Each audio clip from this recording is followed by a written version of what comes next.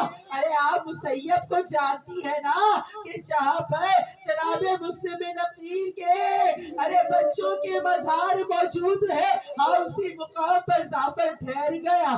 ارے ہاتھوں کو جوڑ کے میں عرض کروں جعفر آگے کیوں نہیں بڑھ رہا؟ ارے ابھی تو کربلا بہت دور ہے۔ ارے جعفر کہتا ہے کہ میں آگے کس طرح بڑھوں؟ ارے مجھ سے آگے ارے ملک منصور نامی فرشتہ ارے کئی لاکھ فرشتوں کا لشکر لیے کھڑا تھا۔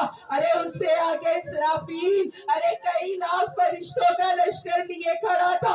ارے اس سے آگے اسرائیل کئی لاکھ فرشتوں کے ساتھ کھڑا تھا۔ ارے اس سے آگے رضوان جنت کھڑا تھا۔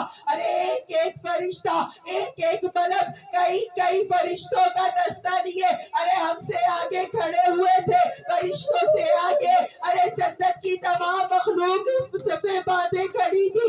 ارے ان سے آگے میں نے دیکھا کہ سب سے آگے آدم کھڑے تھے، آدم کے ساتھ شیس کھڑے تھے، شیس کے ساتھ نوح کھڑے تھے، نوح کے ساتھ ابراہیم کھڑے تھے، ابراہیم کے ساتھ اسماعیل کھڑے تھے، اسماعیل کے ساتھ اسحاق کھڑے تھے، اسحاق کے ساتھ عیسیٰ کھڑے تھے۔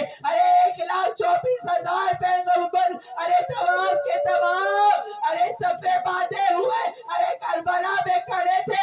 ایسے میں میری نگاہ ارے کربلا کے بیچوں بیچ پڑی۔ میں نے دیکھا حسین پشت زلجنا پر بیٹھے ہوئے ہیں، ایک جانب رسول اللہ کھڑے ہوئے ہیں، دوسری جانب امام حسن کھڑے ہوئے ہیں، ارے پیچھے کی طرف علی مرتضیٰ کھڑے ہوئے ہیں، اور حسین اس طرح سے ارے پشت زلجنا پر بیٹھے ہیں کہ جیسے کوئی شہنشاہ ارے اپنے تخت پہ بیٹھتا ہے۔ ارے میں نے دیکھا حسین لہو لہو ہے، حسین کے زخمی ارے جسم سے زخمی بدن سے ارے لہو رس رہا ہے۔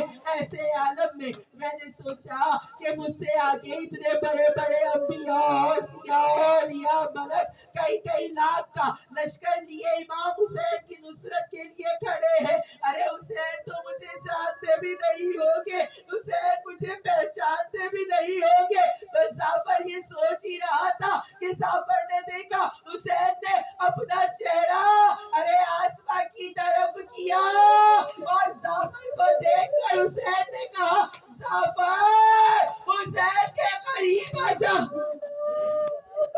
آئے میرا مولا، ایسے عالم میں بھی ارے اپنے چاہنے والے کو نہیں بھولا۔ ارے چاہنے والے کے دل کی بات حسین نے سن لی۔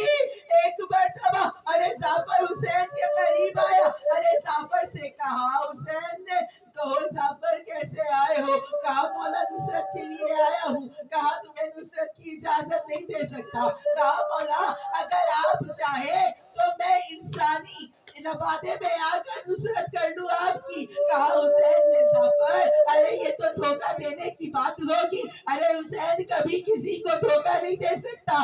جاؤ جعفر یہاں سے چلے جاؤ، ارے جب تک زندہ رہنا ارے حسین کے نام کی مجلس کرتے رہنا، حسین پر گریہ کرتے رہنا، حسین پہ روتے رہنا۔ ایک مرتبہ جعفر کہتا ہے حسین یہ کہہ رہے تھے کہ میں نے دیکھا کہ ایک خون کا تازہ لہو کا بہتا ہوا دریا تھا جو حسین کے پاس آ کے جمع ہو رہا تھا۔ ارے میں اس لہو کو ارے بغور دیکھنے لگا، حسین نے مجھے دیکھا، مجھے دیکھ کر ایک مرتبہ حسین کہتے ہیں آؤ جعفر ہمارے ساتھ چلو۔ ارے حسین مجھے لے کر ساتھ چلے۔ ایک مرتبہ حسین مجھے لے کر ایسے مقام پر آئے کہ جہاں پر ایک کھجور کا درخت تھا، درخت کے نیچے ایک جوان کا لاشا تھا، ارے سینے پہ سینہ تھی، اسی سینہ کے مقام سے تازہ لہو بہ بہ کر ارے زمین کربلا پہ جمع ہو رہا تھا۔ ارے میں نے یہ منظر دیکھا، ایک مرتبہ میں نے مولا کی جانب دیکھا تو میں نے کیا دیکھا، حسین پیار سے تکتے تھے لاش